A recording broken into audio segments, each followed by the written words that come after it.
Bible मुकद्दस में शमूएल की किताब में से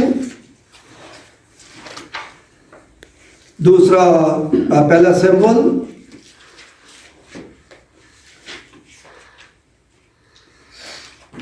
और उसका 18 बाब है। पहला शमूएल 18 बाब और उसकी 30 आयत को पढ़ेंगे। 30 आयत में लिखा है, फिर फिलिस्तीनियों के सरदारों ने दावा किया और जब जब उन्होंने दावा किया, शाऊल के सब खादमों की निस्बत दाऊद ने ज्यादा दनाई का काम किया, इससे उसका नाम बहुत बड़ा हो गया। दाऊद ने क्या किया है? दाऊद ने ज्यादा दनाई का काम किया। जो काम करता था वो अक्ल और दनाई के साथ करता। लिखा कि इससे उसका नाम क्या हो गया? बड़ा हो गया। खुदावंद हमें बड़े लोगों में शामिल करना चाहता है, आगे बढ़ाना चाहता है, जब हम उसकी मर्जी के मुताबिक चलेंगे। जहां कहीं वो जाता, पहले क्या करता था दाऊद पहले पूछता है खुदावंद से, खुदावंद मैं इनका पीछा करूं, मैं जंग के लिए जाऊं? अगर खुदावंद की तरफ से हुक्म मिलता तो वो जंग के लिए जाता, जहां कहीं भी जाता तो वो फतह पाकर आता था, क्योंकि वो अक्ल और दनाई के साथ काम करता था। इसलिए लिखा है कि उसका नाम बहुत बड़ा हो गया। खुदावंद इस तरह वो हमारे नाम को अपने नाम के साथ साथ हमें भी वो फेमस करता है, आगे बढ़ाना चाहता है। हमारी प्रमोशन, हमारी तरक्की, हमें फतह देना चाहता है कि हम हर काम में जहां कहीं हम जाएं, हम उस काम में क्या पाए? फतह पाए।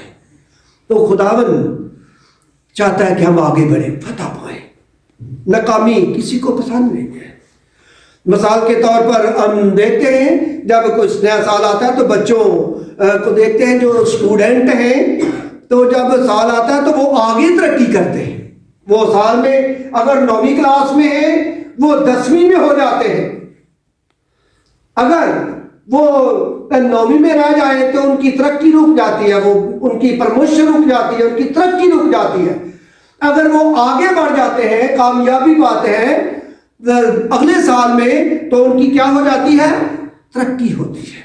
9वीं से 10वीं क्लास में आ गए, 10वीं से 11वीं में, 11वीं से 12वीं में। इस तरह मेहनत करने के साथ अगर वो मेहनत नहीं करेंगे तो कभी भी वो तरक्की नहीं पा सकेंगे। तो तरक्की करने के लिए, फतह पाने के लिए खुदावंद के साथ चलने की जरूरत है, मेहनतों की जरूरत है, दुआओं की जरूरत है। जहां कहीं भी हम चले जाएं, रुपया पैसा लेकर चले जाएं, सोना चांदी लेकर चले जाएं, कभी भी हमारी तरक्की नहीं होगी, कभी हम फतह नहीं पा सकेंगे। जब खुदावंद हमारे साथ होगा तो वो रुपया पैसा सोना चांदी नहीं, बल्कि वो अपने पाक रूह से हमें आगे बढ़ाना चाहता है। उसका पाक रूह हमें आगे बढ़ाता है। बाइबल मुकद्दस में दूसरा शमूएल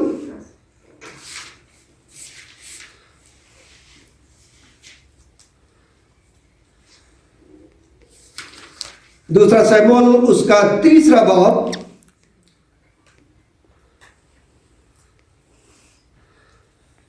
उसकी पहली आयत को पढ़ेंगे। जो लिखा है खुदा के कलाम में, अलगर्ज शाऊल के घराने और दाऊद के घराने में मुद्दत तक जंग रही और दाऊद रोज रोज जोरावर होता गया और शाऊल का खानदान कमजोर होता गया। किसके साथ जंग है? अलगर्ज शाऊल के घराने और दाऊद के घराने में, दोनों के घराने में मुद्दत तक क्या रही? जंग रही। उधर शाऊल भी खुदा का ममसू है, उधर दाऊद भी खुदा का ममसू है, लेकिन शाऊल जो है ये खुदा के हुक्म पर अमल नहीं करता, नाफरमानी करता है, खुदा के हुक्म पर अमल नहीं करता। दाऊद खुदा के हुक्म पर अमल करता है, खुदा के साथ चलता है, हर काम उसकी मर्जी के मुताबिक करता है।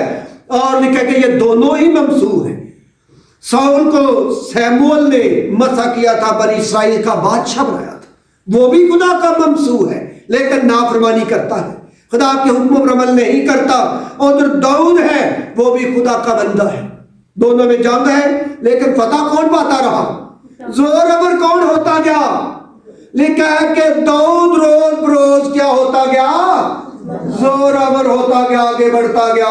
लेकिन ये कह के साउल का खानदान क्या होता गया, कमजोर होता गया, क्योंकि वो खुदा के साथ चलता नहीं था, अपनी मर्जी करता था।